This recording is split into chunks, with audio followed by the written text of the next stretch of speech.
Good morning, good afternoon, good evening, guys. Wherever you are in the world, you are tuning into The O Show, and I am your host, Oren McCurry. The O Show is a no-nonsense podcast where I aim to bring you the best advice on training, mindset, and nutrition to supercharge your efforts in the gym, the kitchen, and most importantly, in your head. Let's get to it.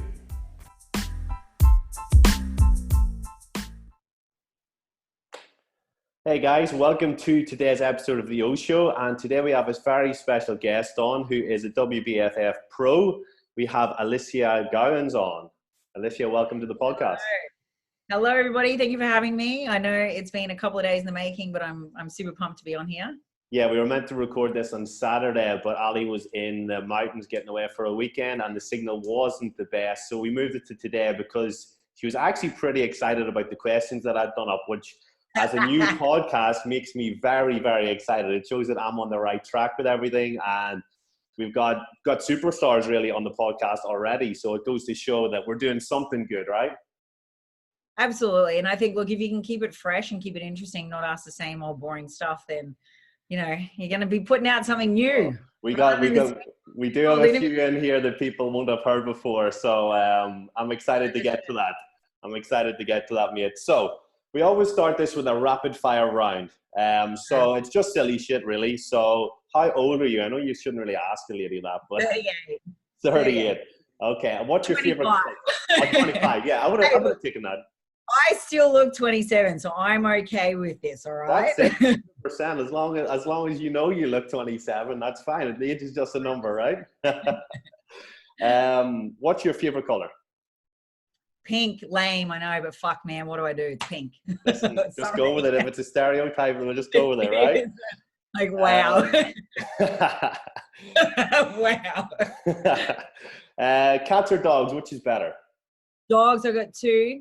They're named after chocolates. And you know what's funny about this? I'm not even a fucking chocolate eater. But anyway, they're named after chocolates. I've got a mini dachshund. He's a toy Cadbury. And I've got a toy mini cavoodle Crunchy. Super cute. Oh, nice. Cute names too. Yeah, really cool names. I like those. It's funny that you don't eat chocolate though. But... yeah, right. How do you drink your coffee? Cappuccino, lactose free with a brownie every single morning. With a brownie every morning. All the way through prep too. Yeah, I was just about to say that. You're prepping at the minute and you still get that brownie in, right? Yeah, man. I keep that shit in right up until like maybe 2 weeks out. I mean, prepping doesn't mean you have to die. Yeah, that's true. That's true. 100%. I still allow the little things you like. Otherwise, I'd slit my throat before I even got to the grinding phase, you know? Exactly. And there we go. We have the guys at WBFF Pro who still eats brownies right up the stage. So that's what we want to hear on this shit, right? Okay, Ali, what's your best body part? Oh, it doesn't have to be a muscle group. It could be something about you either. I'm probably most known for my wheels. Yep. So probably most known on stage for legs and glutes, I would say. Yep.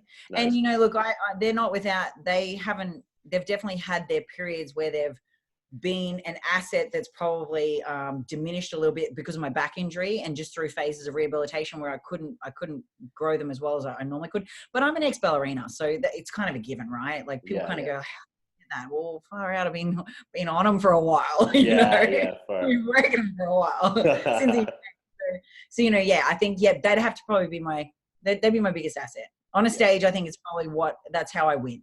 Yeah, fair.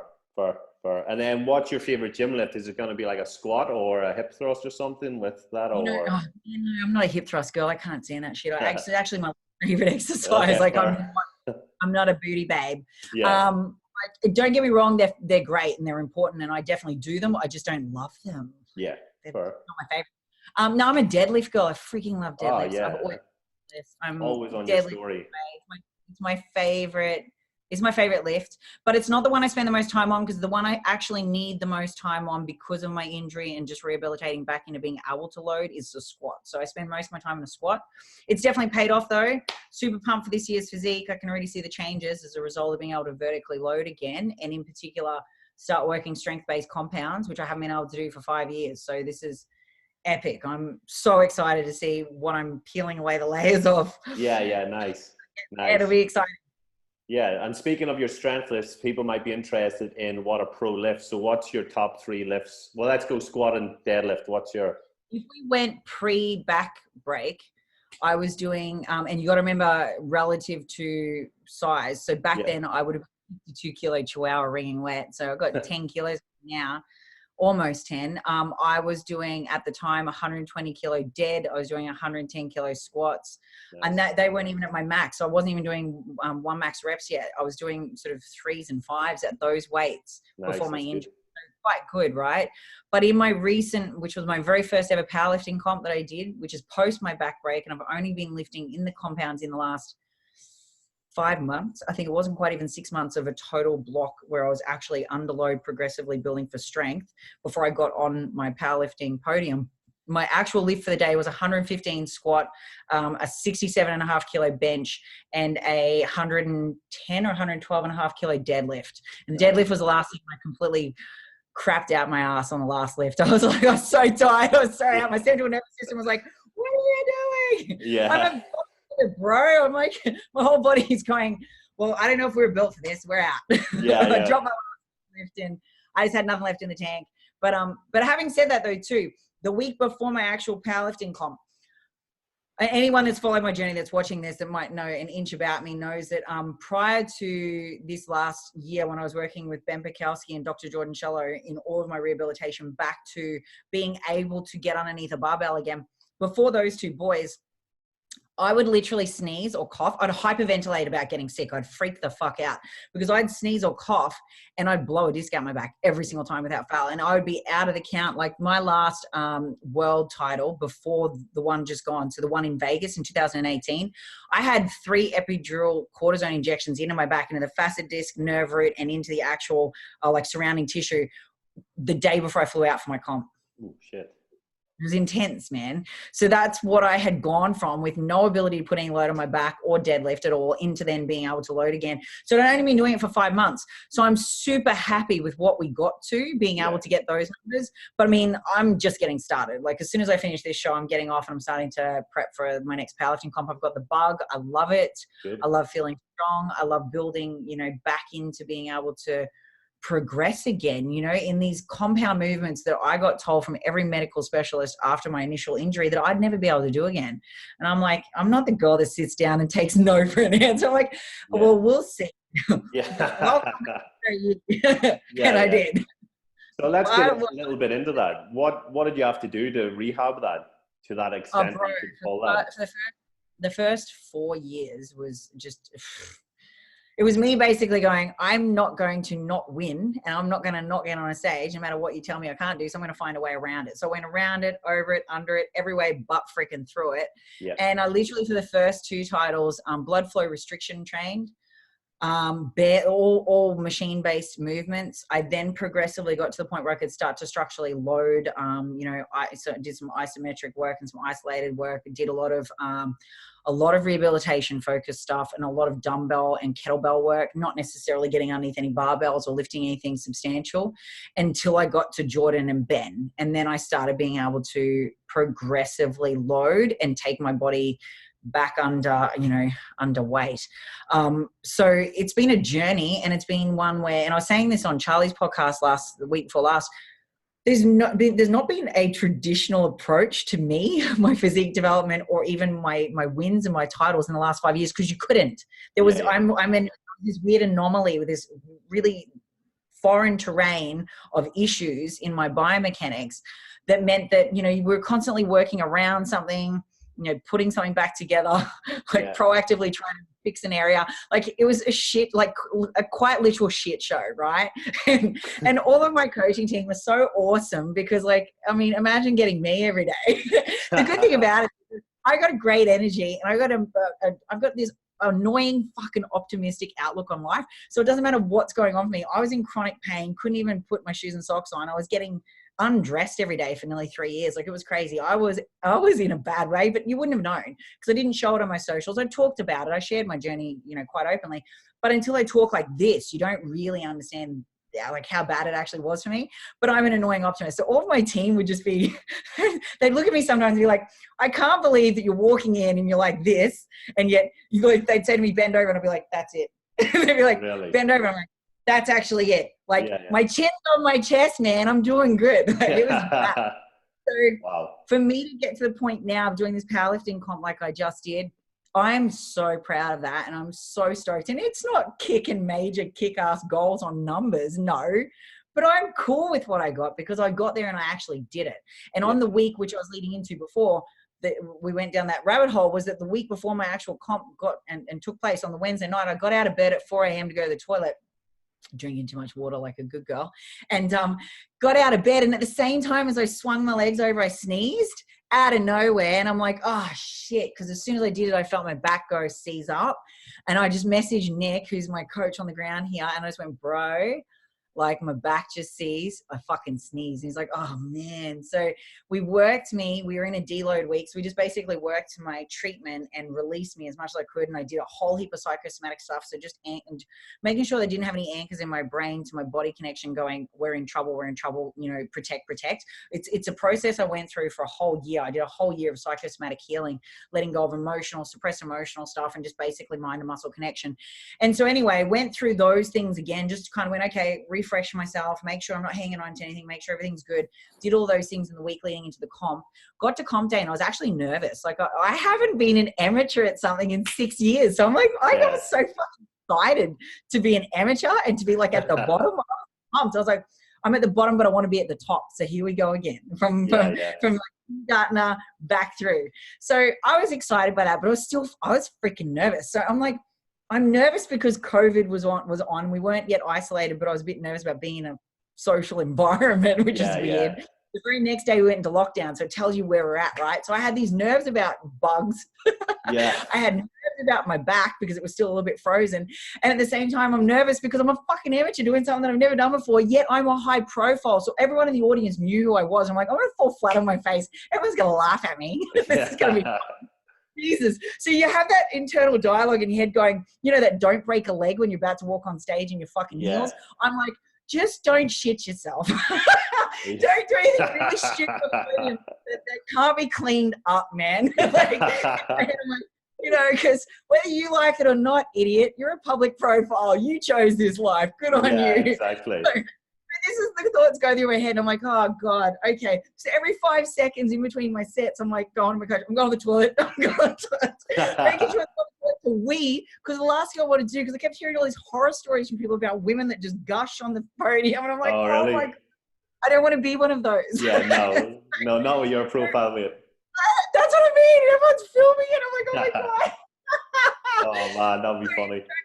Head, I'm thinking about my back. I'm thinking about weighing myself. I'm thinking about all these things. This was the most awkward, funny, but yet fun experience of my life. So I got out of it all and I was like, that was fucking awesome. So do you want to know what I was winning? I was winning the comp the whole way through. Do you want to know how I lost? I didn't lose. I went from first to third, which is still awesome for my first show. Pretty awesome. You want to know how I did it? Me getting away from myself and being already 3 million steps ahead. Missed my bloody rack call on my bench, which is my strongest fucking lift BTW. So I'm like, far out. So I lifted it up and I'm just used to just lift up, drop back, rack, right? And I didn't wait for the rack call. So I fucking missed my last and my heaviest lift. I was so cut. Then in my squat to depth, my last squat, which was my heaviest squat, I missed the depth by a half a freaking centimeter. And they're like, no, you didn't make it. I'm like, no. I was so livid because if I had picked up that and then the points I missed on my bench, and then if I had just had a few more fucking jelly beans, actually got my last dead up, I would have won.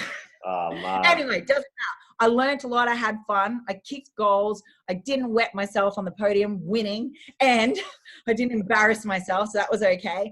And then now I'm kind of looking at going, I've had fun. I love it. It's a new sport, and I'm loving being an amateur again, which, you know, who knew? So now it's time to be an amateur that works the way back up the ranks again. And I'm going to do this when I'm done competing for sure. I'm loving it. So for any girls out there haven't considered doing it that might be listening to this, give it a go. It's an absolute cracker. Like, you'll have fun. There's so much cool shit that comes down to pulling apart a compound movement and mastering it and breaking limiting beliefs in your own mind, you know. And that's for women that don't even have injury issues like I've had. You know, I had a whole bunch of things I had to mentally work through for this, but it was empowering, it was liberating, I had a lot of fun.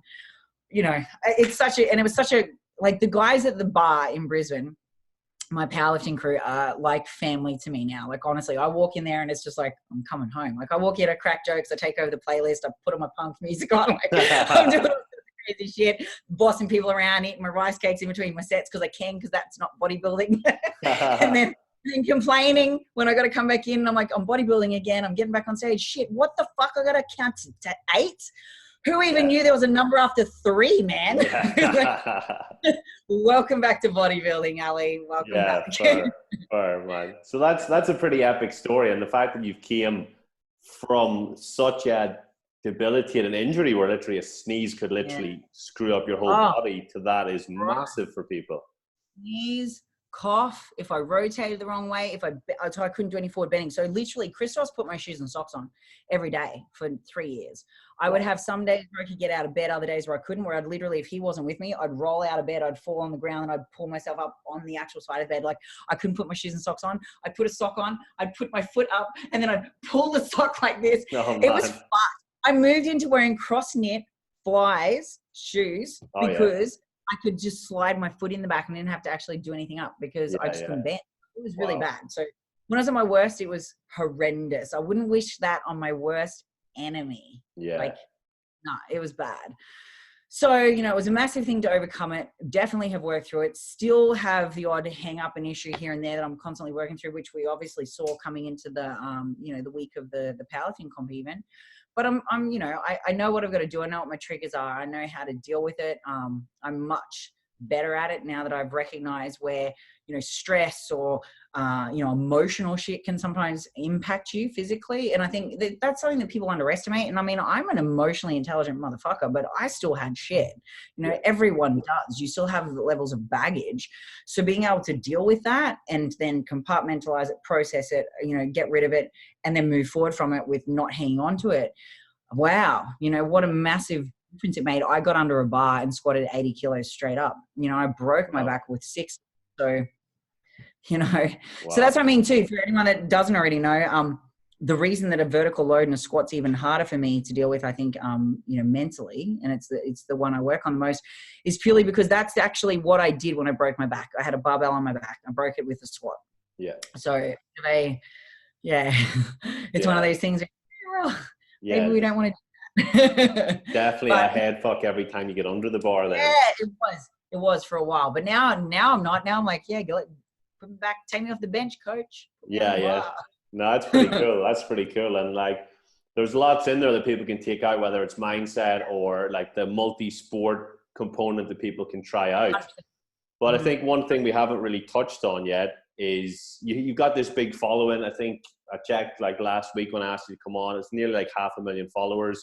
Some people won't know who you are, who's on this. So if they don't know, let's talk about your background, how you became a coach, and sort of how you get into the WBFF, and then where you've kind of went from there. Let's get it all into one. I think the things that we'll just do a footnote of this because I'm like not 25, so this could take a while. So let's footnote it. Okay, I was a high-level representatives athlete. I played 4 different sports for Queensland and Australian level my whole life. They did a sports-based program in my year 11 and 12. It was the very first one of its kind. It was a pioneering thing in Australia. It was for a certain gifted level of athletic capability. So basically, to get into it and qualify for it, you had to be at a Queensland or Australian level representative role. The concept behind it was you went into this sport and it was called Excellence in Sport, and it basically was the first year of your exercise science and human movement degree, and you were the subject. So for 2 years, what I had to do was I had to look at and analyze and improve my own performance, and it was across my entire. So we pulled apart university level study on anatomy and physiology, biochemistry, nutrition. So we did it all. By the time I left grade 12, I was qualified as a personal trainer. And I'd also done my sports nutrition, my initial sports nutrition. I've gone on to do 3 different levels of upskilling since then. I'm currently studying my postgraduate in performance nutrition with the IOPN and going on to do my master's next year. And I'm also doing my competition preparation accreditation program that I've been doing for the last sort of 6 months. So I'll be one of the very first to ever be qualified in that space as well.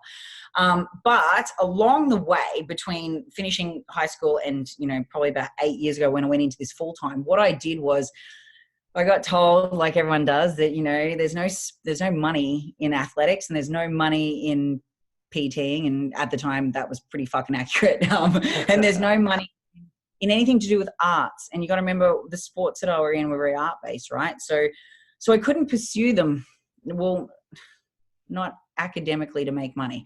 So I did study further in that realm off the sideline over here, but I went on to do a dual degree, then my master's, and then postgraduate qualifications through Stanford University in America in a totally different realm in organizational psychology, human resources, strategic communication. So I worked a lot in the space of human capital, cognitive behavioral change within organizational structure and with big Fortune 500 companies. At the same time, though, I built these little performance facilities and I was still running clients and I was still coaching people for 10 years on the sidelines. I had 4 very successful boutique performance facilities that I never put on my LinkedIn because I thought that if I did, I would discredit my credibility in the boardroom at corporate. And the day that I turned around and went, fuck this shit, I'm out. I'm no longer wearing stockings. You can shove your pleated 3-piece suits up your ass. Going into the gym and I'm wearing Nikes and ties for the rest of my life, was the day that one of my colleagues turned around to me and we're driving along. You know, I was the youngest person. I was a very high profile corporate consultant. And I was one of the youngest people in any boardroom by about 40 years. And anyway, one of the women I was driving with on this meeting, she turned to me, and I'm not an emotional person. Like I might have the ability, I'm highly emotionally intelligent, but I'm not one of those, I'm just not a very girly girl. Yeah. I'm not one of those, oh my God, I'm going to cry at every sign of a movie. And I definitely am not someone that doesn't know how to put people in their place if they give me shit. So I'm not a sensitive soul, right? So this day, my reaction gave me a wake up because I'm not the first person to cry at really anything. It takes quite a bit. And so she stops and we're at the set of lights and all of a sudden she turns and she looks at me, and I had 4 successful businesses on the side that people didn't even know about. I had a very successful consulting firm that I haven't worked for anyone since I was 24. I wouldn't even know where to start or how to do that. I don't like boxes, let's say that much.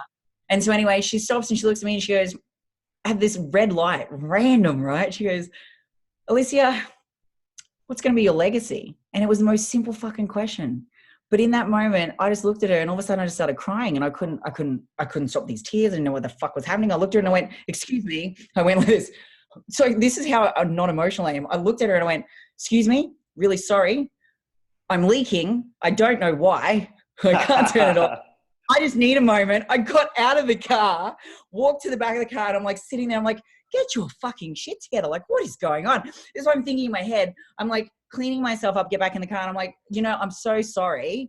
I don't have an answer for you. But I went home that night. And because I am quite evolved, I went, and I actually did. I kind of went, right, what's he showing me, right? There is something clearly going on. There's a disconnect for me spiritually, I think, with what I'm doing. And there's a disconnect for me with what I'm feeling good about day to day, right? And I'm clearly feeling like I'm making everyone rich in corporate, fine. I'm really good at what I do. I knew that. But what am I doing for me? And it just didn't feel good, didn't feel right. So I kind of, you know, really put a lot of introspection on this, and within 48 hours, shut my consulting firm down, went full-time into my performance facilities, and the rest is history. Full-time coaching from then on, no more a sideline gig. It wasn't my side hustle, became a main plate. It was the steak instead of the fucking fries. Wow. That's pretty cool. And like 2 days later. Yeah, within 48 hours. But that shows you what I'm like. Like I'm very much, I will make a decision. It's an informed decision. I'm not someone that's just sporadic. I'm not someone who's just really, impulsive. It was very much an informed decision based upon everything that felt right, resonated with me. And if I'm really honest with you, I'd known for a while, I think in the back of my mind where I was sitting with stuff. I just hadn't really probably maybe connected in and admitted it to myself, or brought it maybe to the forefront of what I needed to do. But it was just that the minute that my switch is flicked, that's it, I'm done. So flick the switch, decision made, and off I go. And that was it, straight into it, and didn't even look back. And I haven't done since. Yeah. So the rest is history. You know, I love what I do. I hate the concept of putting a suit on for anyone, and I'm not about to go back into that world again. Although I could, and there are days where I miss certain things about it. And, you know, definitely probably the academia-based intellectual stimulation. However, my current studies and my passion, I guess, for study and pursuit of further knowledge is probably picking up the shortfall there. You know, like I'm doing some pretty tedious levels of biochemistry at the moment where I'm like, oh my God, hydrogen can kiss my ass some days. That's all I'm going to say. Like, you just have to go through it. man, and statistics. I'm like, oh my God, I thought I got away from all these years ago. But anyway, we're back at it. Yeah, fair. And I must admit, I joke about it, but I secretly, I love it, you know, so what do you do? Yeah, well, you're clearly very passionate about what you do as well. Like, and that shows in the fact that you had this massive successful job that like was the forefront, and this was like your side hustle with the gyms and the performance facilities. Then it's like, nah, I'm done. Let's just go all in on this. And it's really just snowballed from there to a very successful career.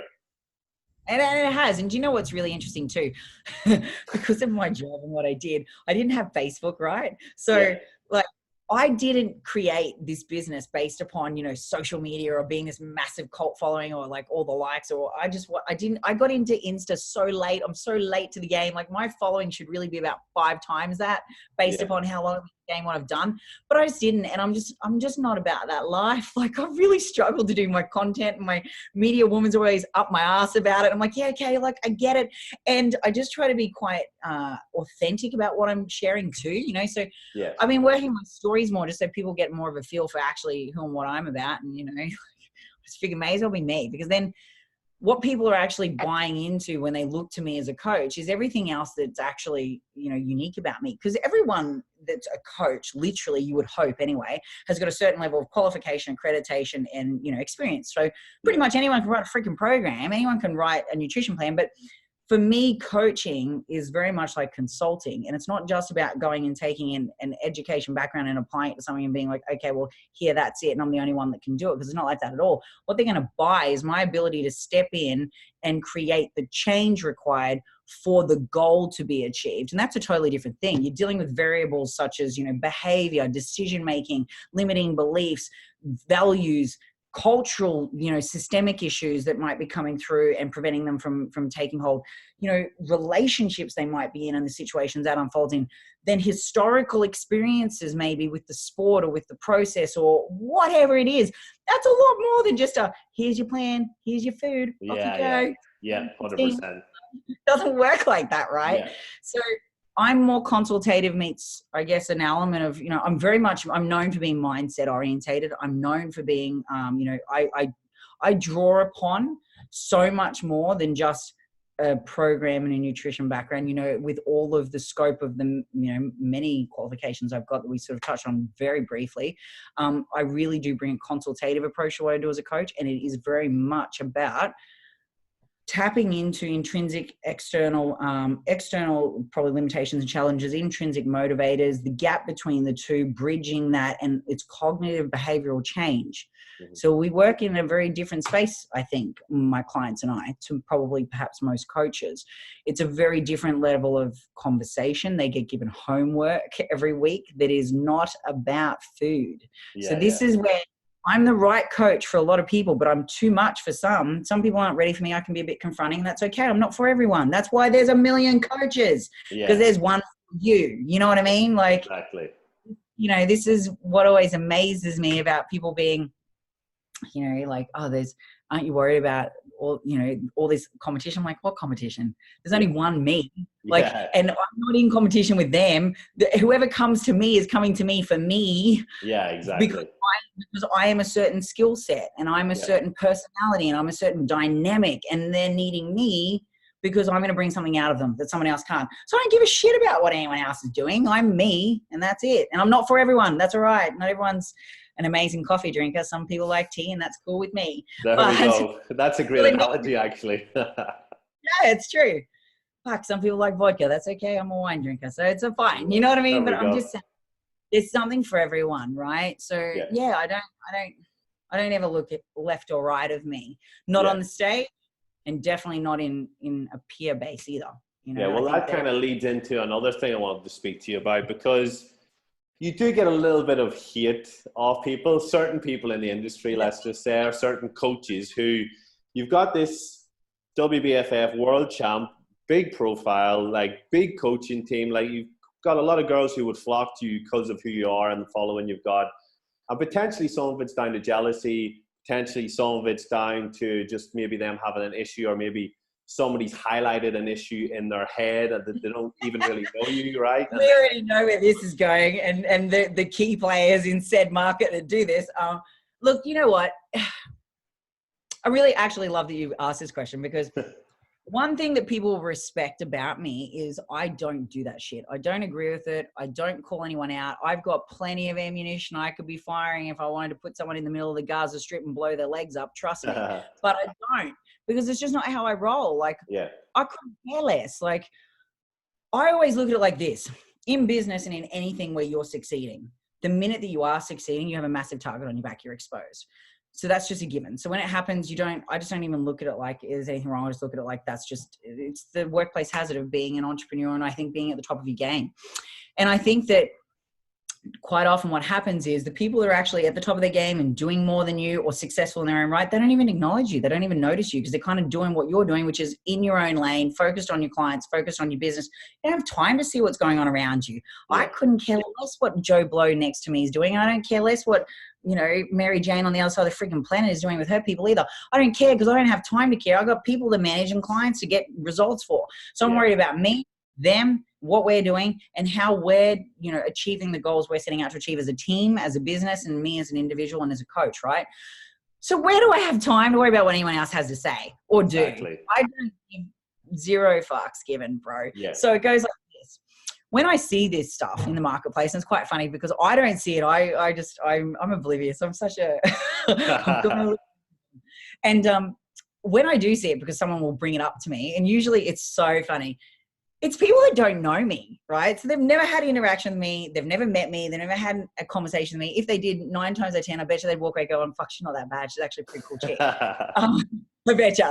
Or they'd be like, man, you know what? Old mate down the road in the toilet in the gym the other day when he was saying this and this and this, that's not exactly how she just came across to me now. You know what I mean? Like, they'd probably be surprised, because most people go off of what they hear alone or what they see, and they've got no context even for a screenshot. They've got no context even for a plan or a protocol that was given to a client. And they've also got no context even for what someone else's perception of me might be. And I really don't give a shit what people think of me. I really don't. I don't hurt anyone. I'm doing the best that I can in what I do every single day. And I'm continuously trying to improve myself education-wise and also personally. So what is wrong with that? Nothing. And I don't think there's any ammunition you can fire at it, because I don't think that there's any ammunition to be fired. But my point is this. I don't look left, I don't look right, and I don't worry about them, because the more I focus only on me and improving everything I'm doing day to day, right? What do they have to complain about? Yeah. Because I'm not sitting here bringing other people down. I'm not improving my skill set, my knowledge, or my business systems, infrastructure, customer service with my team, because that's all I do. So if that's all I do, what are they throwing ammunition at? There's nothing. Yeah. There is no ammunition. I'm kind of taking away the bullets before they can even load their gun, right? Yeah. And that's all I'm worried about. All I'm worried about is the end result for the people I'm working with. I couldn't care less what they say or do. But you're right. 9 times out of 10, it comes from people that don't know me, have never met me, probably would walk past me and fall over me.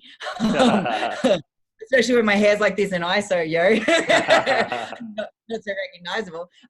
But it's always interesting to me. Like one of my best friends, and I was chatting with you about this offline, and he will laugh about this, because he's a guy that had actually been listening to one of these douchebags and had not actually had any interaction with me. And so for 2 years, one of these douchebags was actually linked to a past of mine. So my past had issues, and kind of just brought them into this guy. So anyway, he had all these issues with me, and he's on rampages all the time, because he's got nothing better to do with his life. God save him. I feel sorry for that. So anyway, this new mate of mine used to be mates with him and used to feel the same based upon association. And then he got to know me and was like, and now we're on the phone together every other day. And he says to me the other day, because if we were at school together, we would have been best mates. And I went, I know, man. And I went, and you were hating on me. Like, how could you possibly be hating on me? And he goes, he's apologized to me probably 3 times in the last 6 months, and has said, I'm fucking sorry. He goes, I wasn't my best self. I wasn't in the best space in my own life. He goes, in fact, I hated my life, and that's why I just started hating on everyone else. Yeah. He goes, but he says to me all the time, like, I'm really sorry that I did that, because when we first sort of started talking, I was like, you know what? You thought there was this massive fucking feud between you and me. I never had anything wrong with you. Like I was fine. I don't know what you were over there fighting a brick wall, thinking you were fighting. And he goes, I know. He goes, I was a twat. So my point is this: maybe if you're listening to shit coming out of certain coaches' mouths, you maybe try and investigate stuff yourself first before you automatically do it. And maybe you look at track record versus accusation. Maybe also you listen to a few things and get a feel for someone, because I think it says a lot, right? And if someone is not retaliating or defending themselves, it's because they don't have to, and I don't have to. So 100%. I got a couple of funny stories that, like, you know, my close circle only knows, but that's about it. That's about it. We'll get some of them off or after this. We can't stay on for 5 minutes and you can tell me some of those stories, huh? Yeah, exactly. I feel more than anything, you know, I feel sorry for those situations. And for anyone that's coming into this industry, you know, I don't want you to be disheartened by situations like this. And I really want you to be a bit objective. And if you're looking at someone in the industry that you can respect, because, you know, some of these people that have bad behavior, they're actually really quite knowledgeable people, which is the sad part, right? Because technically they're strong people, but mentally or maybe personality wise, they've got insecurities. So it's making them act a certain way.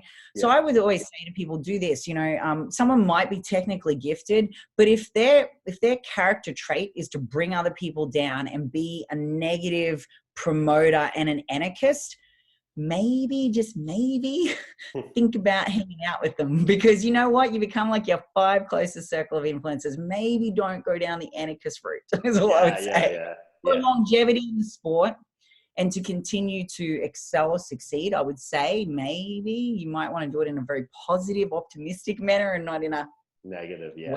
Yeah, correct. That would be probably my take-home point. And for anyone coming through the industry who maybe gets on the receiving end of this, who might be affected by it at first, you know, keep your chin up and don't, you know, I know it's easier said than done, but don't take it on board, because, you know, what anyone thinks of you is none of your business. It really doesn't matter. The primary people in your life that really influence you, that you care about, that you would lay down your life for, they're the only people you need to worry about how they feel about you. And I guarantee you, if they're with you and around you, it's because they think you're an epic fucking human. So who cares what some other Joe Blow down the road saying just because he's a bit jealous? So don't take it on board. Keep resilience about you. Understand what you bring to the table in your sport, in your life, in your maybe in your workplace, in your team, in your federation, whatever it is that, you know, you're doing, and just own your jam, man. Don't apologize for who you are. Don't try to be anything you're not. Be unapologetically you and be unapologetically free, and let whatever anyone else thinks of you roll off your back. Because as long as the people around you that care about you think you're epic, that's all that matters. And secondly, if you're not retaliating and responding in a way or doing what they do in return, everyone else is going to look at you and be like, what's wrong with this idiot? Like, 100%. Like, what are they doing? Like, what is this tool's problem? Yeah. I don't see what he's going on about, right? That's what's going to happen. Yeah, and that's pretty cool. And there's a lot that people can take out of that in terms of how to deal with those scenarios. There's tons of nuggets in there, guys. So if this is something that's affecting you, just hit rewind and go over that again, because there's so many little things that Alicia has said there. Actually, while we're on this point, go for it. I will, and I've always done this, look for talent inside the WBFF. WBFF is a very unique federation. And it's not a federation, it's a corporation. We are a commercial entity. We are a marketability-based center that looks for talent that is literally going to have the ability to go and be marketed by mainstream companies, right? So we aren't just about getting on stage and double bicep flexing and most musculars. We're not about that. We're really about modeling. So I have a team that has been proactively given a structure on how to look for and identify in the marketplace people that just look great, people that just have an X factor, or like aesthetically there's something about their beauty or their potential to be on, like, you know, on a, you know, maybe a television advertisement or maybe a front cover of a magazine, like whatever it is that is, you know, screaming marketability or X factor. They will reach out to them and say, hey, look, we think that you've got great potential. This is what has brought me in trouble with coaches in the past, because they think that I'm just after targeting their client base, and I'm not. I literally just send, like, well, it's not directly me, but it's my team that basically looks after what I'm looking for, and then they'll regroup back in with me. The immediate message that someone gets, and it should be a compliment. I really want people to take this away from this, right? If you're with your coach and you're really happy and you're not looking to move and you're even a pro in another federation, that's fine. Just take it as a compliment. That's all it is. It's not meant to be offensive. It's not meant to be something where it's like, oh, you know, we're trying to steal you off anyone. That's not how it rolls. We're just literally saying we think you're fucking pretty sensational and we think you've got some really great, you know, potential in this brand if you're interested. Yeah. That's it. No more pressure, people. If you turn around and go, hey, it doesn't float my boat, not interested, or you know what, Ali, I think you're a dick, that's fine too. I'm okay with that. I'll be like, great, no worries. Have fun, good luck, goodbye. And if they say I've got a great coach and I love them, I'm like, fuck, that's awesome. Because you know what? I respect when I see someone say they've got a great relationship with their coach, it makes me then go look the coach up because I have respect for that because I don't see it that often, right? So when I see that, I then have respect for this other coach. What often happens is said coach will go, and this is the dumb part. This is what I don't get. It's like, did you have your breakfast this morning, bro? Did you have your fucking Wheaties? Because this is what they do. They go and they post it and they go, stop trying to get clients. It's like, are you fucking for real? Okay, all right. So you haven't stopped to go, hey, my client brought this to me. And they're actually like, they're so good because they've come to me and gone, hey, this is a compliment, but I'm with you and I'm super happy with you. And, you know, I'm just letting you know this happened because, hey, maybe that's like, we should take this as a compliment that we're looking good, like high five team, because I'm with you, right? Doesn't the coach think like that? Because that's how I would think. Instead, he's like, oh my God, no, she's trying to take my client. No, bro, you know what? It's really like, if I really wanted to do that, I'd come at that from a totally different angle and I'm not about that. Just compliment. Yeah. But anyway, that's what gets me in trouble. I'm happy to share that and set the fucking record straight. And if you get a message from me, maybe take it as a compliment. If you'd like to reach out, then reach out. If you've got a great coach, man, I'm really happy for you because they're really hard to get those relationships. And I want you to stay and prosper in that relationship. And you know what? There are a lot of really great coaches out there. There really are. And I'm all about recognizing them. I've got a lot of friends that I will send people to where I'm like, you know what? You need this sort of coach. And they're the right coach for you. I've got a lot of friends that are IFBB pros. IFBB is actually coaches that have the most issues with me, by the way. But anyway, I've got a lot of friends IFBB pros and I've been with them since we were all amateurs. We all went into pro ranks together and I send clients their way. Like whenever I get someone that goes, look, I'm a diehard wannabe IFBB, or, you know, like I want to run certain things. I'm like, well, that's not in my, that's not my scope. I can't help you. So I'm going to send you over here or here or here. And I refer out. This is the thing that I think people also don't realize is that I recognize my lane and my space and I stay in it. But I also seek out and look for potential and I will talent scout. So you got problems with that, you know, and you don't know how to take a compliment, mate. Look in the mirror. It says more about you than it does about me because I will never push a situation. I will never be inappropriate or unprofessional. And I will never, ever proactively look to take someone off someone. If someone says they're happy, then I'm like, okay, great. You know, I'm really happy for you. We'll move on. Right. And my team have been very explicit instructions on what to do and how to conduct themselves, and anything that escalates to me gets dealt with from me. But, you know, I can assure you that a lot of the stuff they like to say is a little fabricated. I think maybe they need to wake up and eat their freaking Wheaties. There we go. There we go. So maybe whatever else they want to have.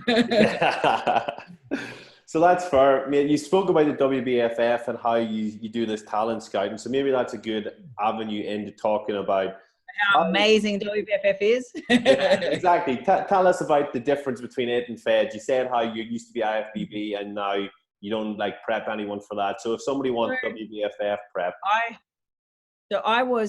never did IFBB, and I'm gonna caveat this too, right? Like I said, I've got a lot of girlfriends that went all the way through. I've prepped girls for IFBB many years ago, but I don't want to play in a space that's like not my area of expertise. So I don't, you know what I mean? Like whenever I get one that really wants to specialize in that, I literally refer them to my friends that are coaches in that space, the ones that are not douchebags. I refer them. So, you know, and this is the thing. I'm a very respectful person. I'm a very big believer that IFBB has so many great things about it that make it really awesome for certain people, right? That just are not built for the WBFF the same way that certain WBFF people could never make it in the IFBB. I can't because I don't have that stupid anatomically ridiculous Barbie doll motherfucking waistline, and I can't necessarily take out 5 ribs to get it. So my hip to waist ratio is like a boy. I'm a fucking ex-ballerina. So, you know, like, there are a lot of things about the IFBB where I go, wow, you know, if I had the right body, I probably would have pursued it, but I just didn't. And, you know, I can put my hand up and say, hey, you know, I'm just not built for that. And I can respect the powerful, you know, legacy that the IFBB has and how, you know, successful it's been globally. So the difference between me and other people is that I can have that conversation. I can give props to something that's not my own. Whereas I don't hear that very often from the other side about the WBFF, which is kind of sad because we are very different and we are for a certain type of person and we are nothing like the IFBB, which I think is what makes it lovely because it means you can be two completely different centers of excellence for different reasons. You know what I mean? And I recognize both of us pillars for being that. I think that we both have these really beautiful parts to us. And I think you find your home, you know, like you come home to what feels right for you in a legacy or a culture or a body point of view. And you slot into that, you know. I've dominated in my space because I was built for that space and I worked towards it my whole career. And I won the Miss Australian title in IMBA first.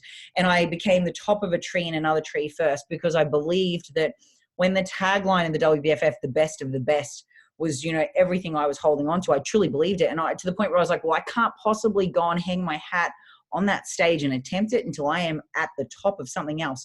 And I knew that I just didn't have the IFBB shape. So I didn't even bother, but all my girlfriends did. And they've all done exceptionally well. You know, I was at Arnold's twice backstage, putting lipstick and tanning girls that are now pros in that federation that went pro there with me as their backstage bitch. You know, I've got no issues with another brand. And I think that we each have our own place, but the differences between, you know, the classical figures of IFBB and WBFF is that we are just more rounded. We are more fuller. We've got a very healthy modeling sort of look about us. When I say modeling, don't think, you know, cigarettes, champagne and fucking Victoria's Secret rum, you know, like all over in the wind. We're not like that. It's just, what I mean by that is we're not stupid, vascularly, granularly dry. And we're not like, we're very curvy and full bodied, lower body. We're not focused only on like a hamstring and a small waist. Like we're a whole body emphasis. And we're also very big emphasis on your overall look. So your marketability and beauty, the ability to runway model, because we don't actually do the poses like you do in IFBB. We actually legitimately runway model like a Victoria's Secret model would with muscles. Way sexier.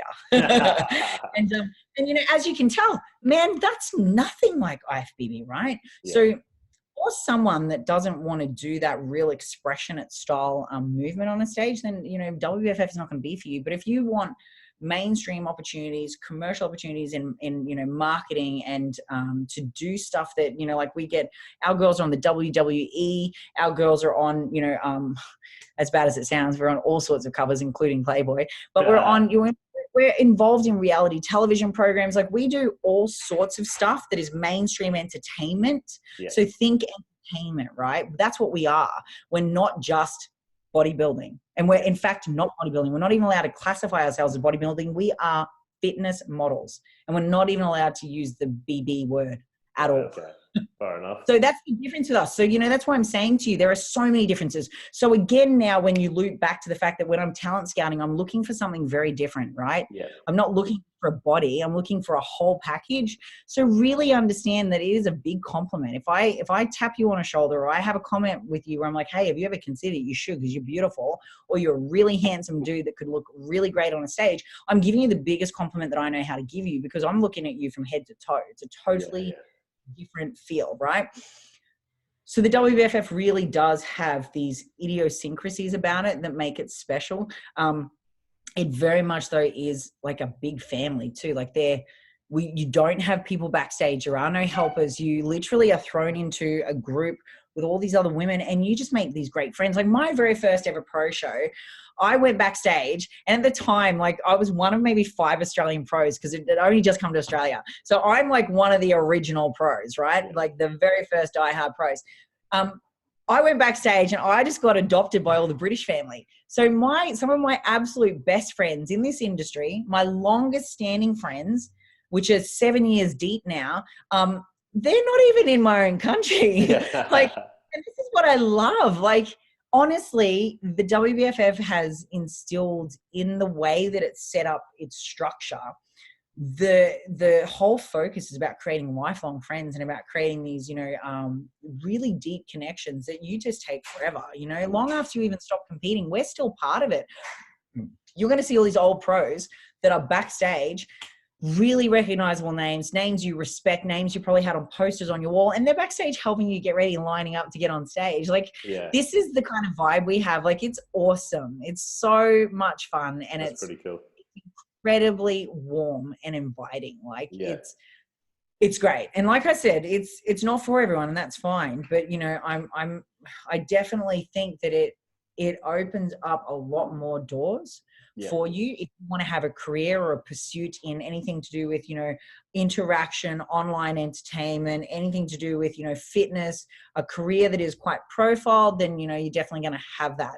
I think, you know, IFBB, you also have the opportunity to be quite profiled, and you also have probably way more money up for stakes if you're looking at prize money. However, you really get to that point when you get to a certain number in the ranks, right? And that might take you a very long time, you know, like, who knows? I don't know. But I know that the guys at the top work really hard for a really long time to get there. And, you know, I'm not saying we don't, because we do. It took me 3 years to start winning anything. But it's just, I think, a little different. Like, along the way, I wasn't at the top yet, but I had heaps of opportunity, and I did all these different, like, I was a published writer in 4 international magazines. I was on an expert panel for 2 international associations. I was doing guest speaking. I was doing roadshow workshops. I got onto a reality television TV program in the States that I turned down because it just conflicted with my schedule here. So, you know, like, and all that was happening before I even won anything, if that makes sense. So whilst you might not win something straight away, and you might still take the same time as another brand, there's just other opportunities that kind of open up because of the nature of what we are. So for anyone listening, that's, I think, the difference. That's the point of difference. That's probably the, value proposition that I think as a brand WBFF brings. Yeah, perfect. And I've always said, like, the 2 biggest international, I would have called them bodybuilding shows, but obviously now I know that you aren't bodybuilders in the terms, but it's IFBB, WBFF, really, you know what I mean? It's like, if you want to compete internationally, it's one of those 2. And if you maybe want a bodybuilding style show, like in Europe, PCM maybe, but that's not quite as big worldwide. So if you want to do the shows in LA or the Bahamas and all these mad locations that you guys do, like the WBFF, and if you're into that more modeling look and you want to go down that route, I've always said that. So it's good that we've highlighted that, because some people might, like, I've got clients who maybe want to do both. They compete at the minute in IFBB, and I've got at least 2 girls who said, I want to do one, like, at some stage. So we're toying with the idea of doing 2 of them in the 1 year and just seeing which one they fit more into. You can. And you know, for anyone that's listening to this, there might be coaching girls that doesn't come from the WBFF. I work in conjunction with coaches. So because it is just such a very unique space, you really do need the insight into what we look for, how to change the physique, the different level of conditioning from IFBB to WBFF, because it's very different. The different, how to even select your divisions. You know, reach out to me, because I'm more than happy to help people. This is the thing. Like, this is actually what I do worldwide. I will work with people that do not know the brand with their clients. Let them manage their client. I'll just help you guys, guide you toward how to best fit that to the stage, right? Because I want to see anyone that comes to the WBFF have a really good experience. So I don't give a shit if it's with another coach. I just want to make sure that you're both equipped with the knowledge to make their experience with their first ever debut with the WBFF as good as it should be.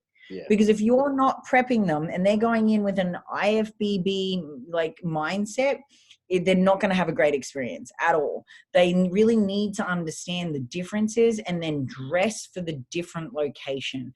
Physically, I think mentally, but also then aesthetically. Like, the way we turn up to registration is like you just rocked out onto an Oscar red carpet. So it's very different. You don't turn up in your flip-flops and your fucking Jantana and expect to pick up a number.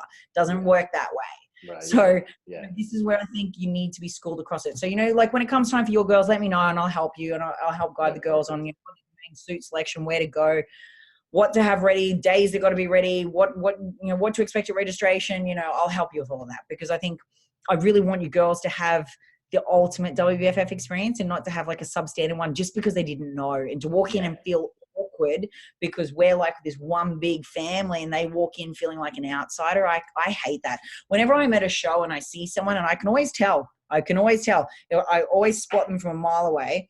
a girl that's walked in, I can tell she's beautiful. She's done another show. She's got great conditioning. She's here usually with their coach. I'll always walk up and introduce myself to them, their coach. I'll always be like, guys, what have you done previously? Have you ever been to a show? Have you ever competed here before? Because I can kind of tell that you haven't. And if I'm noticing that, and I'm not on the judging panel, I can't because I always have the most clients.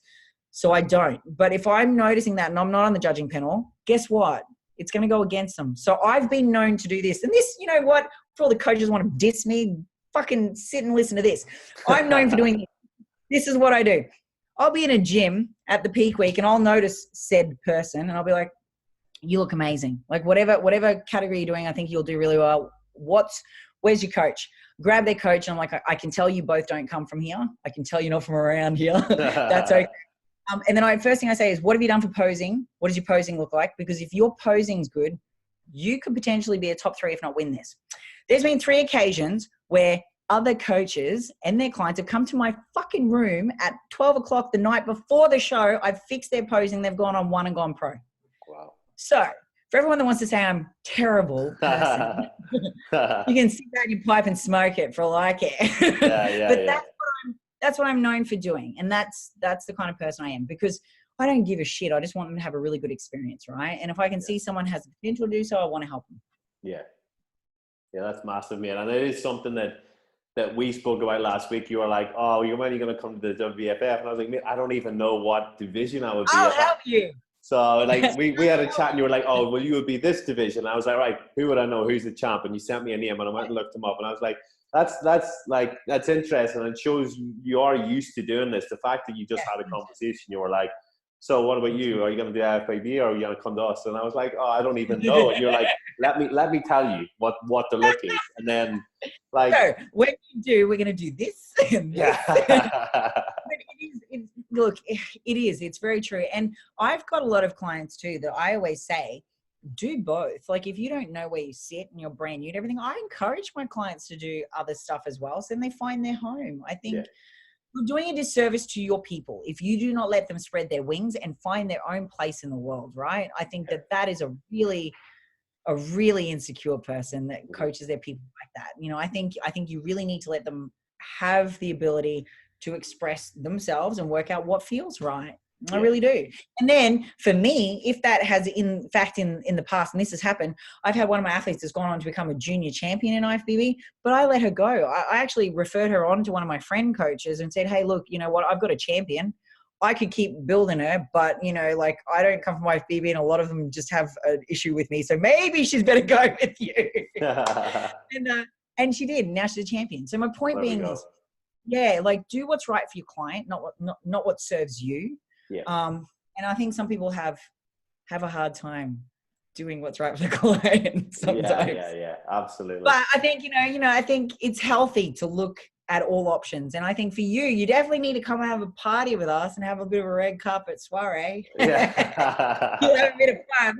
That's it. Get my suit on and have a little bit of a party. Right. It's like the only time of the year that you'll ever see me actually in a gown and a crown and heels with makeup on. Like what? And not swearing. Yeah, fair enough. On your best and a lot behavior. of times, welcome to the alley. Yeah, that's pretty cool. So we did have a lot of other stuff we wanted to talk about, but we might need to save that for another one. Taking up all your time. Like an hour and a half of your time. So I think there's a lot in there in terms of mindset of a champion, in terms of how you went from a back injury to back on the podium, how you sort of deal with negative criticism and how you just sort of focus in your lane, you keep your blinkers on. And a lot as well about, the WBFF and what it is and sort of what people might look for in that federation. So this is going to be massively beneficial for people. Well, I hope so. Yeah, I think so. So we'll have to probably get you on for number 2 because we were going to talk about your prep, but we'll do round 2. If people like this and you enjoyed having Ali on and you want to see round 2, which is going to be talking about the prep of a world champion, hit us up, give us some feedback. If you're listening to this, guys, and you liked what it is, just take a screenshot, tag us both, and we'll share it. And if we get enough love, we'll get her back on in the next couple of weeks, and we'll we'll speak about that. Yeah, that'll actually be pretty exciting because I have been looking at prep in a very different way. So there's a lot we could cover in the scope of what my actual prep looks like, the way that I'm actually approaching it, even my nutritional structure that looks different to last prep, and the different application of how I'm training too, because I'm modifying everything in an ISO backyard gym, It looks very different.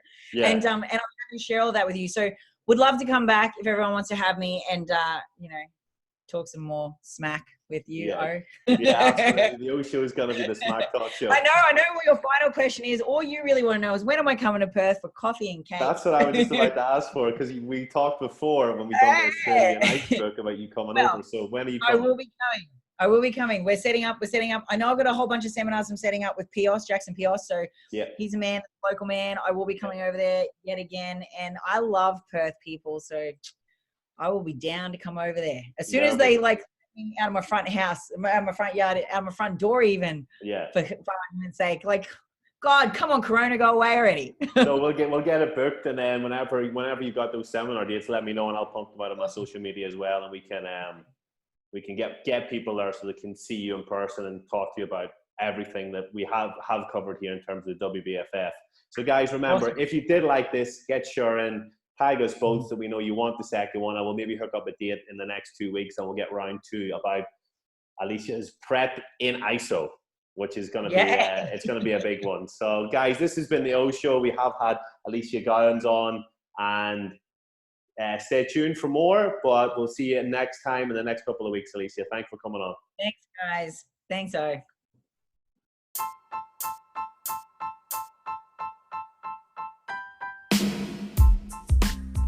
Thanks for listening to The O Show. I have been your host, Oren McCorry, and if you've enjoyed this episode, I would love it if you could share it on your social media or give us a review on iTunes.